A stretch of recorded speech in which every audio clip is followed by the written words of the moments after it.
Hi mga ka-safety, this is Cherry. Meron lamang po tayong katanungan na sasagutin dito po sa ating Facebook page. Paano po ba ito? Nakabangga po kasi ako ng unit na nakapark. And then po, umabot ang estimate nila ng 150,000.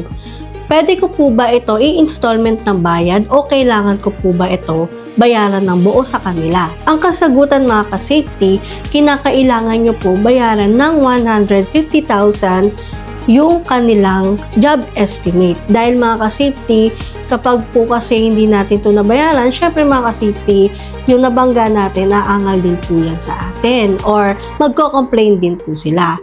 Now mga ka-safety, ang kagandahan lamang po kung meron po kayong comprehensive car insurance, wala na po kayong dapat ipag-alala dahil ang ating car insurance na po ang bahalang sumagot sa damages ng unit ni client.